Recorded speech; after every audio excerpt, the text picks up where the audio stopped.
हरे कृष्णा। श्री चैतन्य चरितामृत आदि लीला अध्याय 5। भगवान नित्यानंद बलराम की महिमाएं।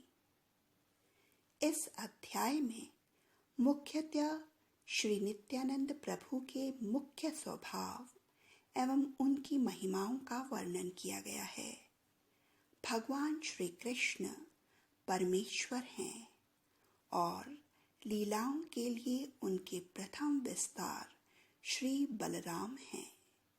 इस भौतिक जगत की सीमा के पार आध्यात्मिक आकाश परव्योम है, जिसमें अनेक आध्यात्मिक ग्रह हैं, जिनमें कृष्ण लोक सर्वश्रेष्ठ है।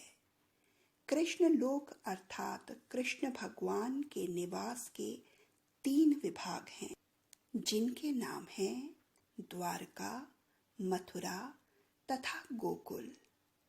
इस धाम में भगवान अपना विस्तार 4 पूर्ण अंश अवतारों में करते हैं। कृष्ण, बलराम, प्रद्युम्न अर्थात दिव्य कामदेव तथा अनिरुद्ध, ये चारों मूल चतुर्व्यूह कहलाते हैं। कृष्ण लोक में एक दिव्य स्थान है जो श्वेत द्वीप या वृंदावन कहलाता है। कृष्ण लोक के नीचे आध्यात्मिक आकाश में वैकुंठ ग्रह है।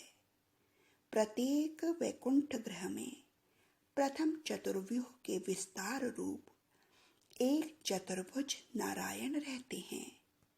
कृष्ण लोक में मूल संकर्षण भगवान श्री बलराम के रूप में हैं और इन संकर्षण से एक और संकर्षण का विस्तार महासंकर्षण के रूप में होता है, जो वैकुंठ ग्रहों में से एक में निवास करते हैं।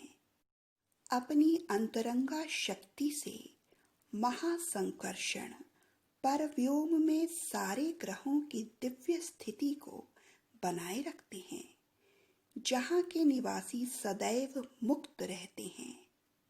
वहाँ पर भौतिक शक्ति का बिल्कुल भी प्रभाव नहीं रहता। इन लोकों में दिव्य चतुर्व्यूह विद्यमान रहते हैं। वैकुंठ लोकों से बाहर श्री कृष्ण की निर्विशेष अभिव्यक्ति पाई जाती है, जो ब्रह्मलोक कहलाती है। ब्रह्मलोक की दूसरी ओर दिव्य कारण समुद्र है।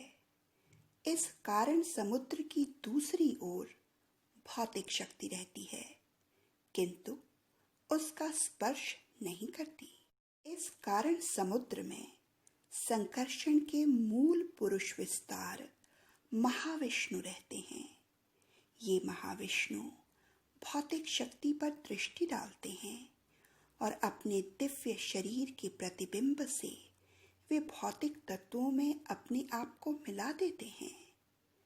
भौतिक तत्वों के उद्गम होने के कारण भौतिक शक्ति प्रधान कहलाती है और भौतिक शक्ति की अभिव्यक्ति के उद्गम के रूप में ये माया कहलाती है।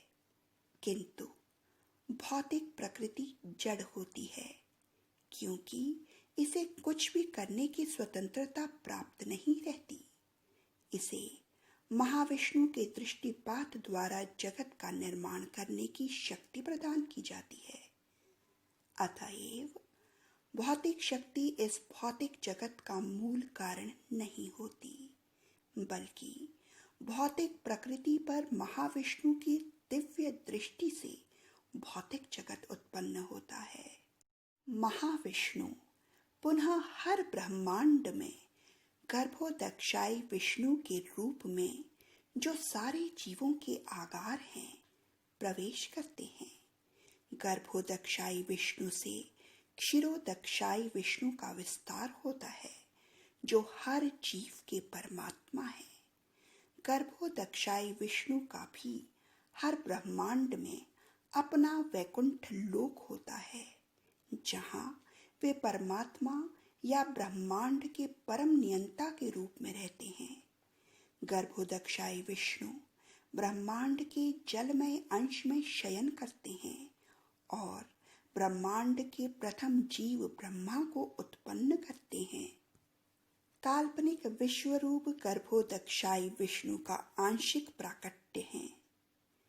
हर ब्रह्मांड के वैकुंठ लोक में एक क्षीर सागर होता है और उस सागर के भीतर श्वेत द्वीप नामक एक द्वीप होता है जहां भगवान विष्णु निवास करते हैं। इस तरह इस अध्याय में 2 श्वेत द्वीपों का वर्णन हुआ है।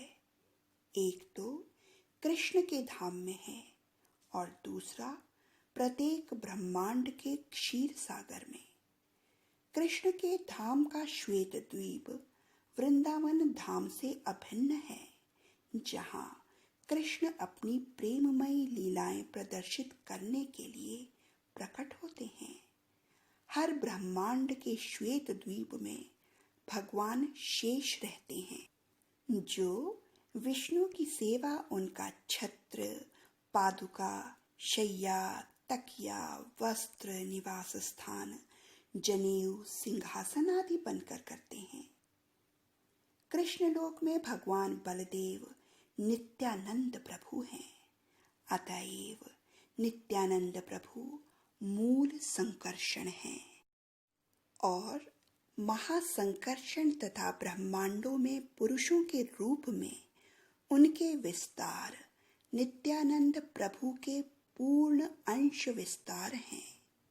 इस अध्याय में लेखक ने अपना घर छोड़कर वृंदावन को तीर्थ यात्रा करने और वहां पर सफलता प्राप्त करने का वर्णन किया है।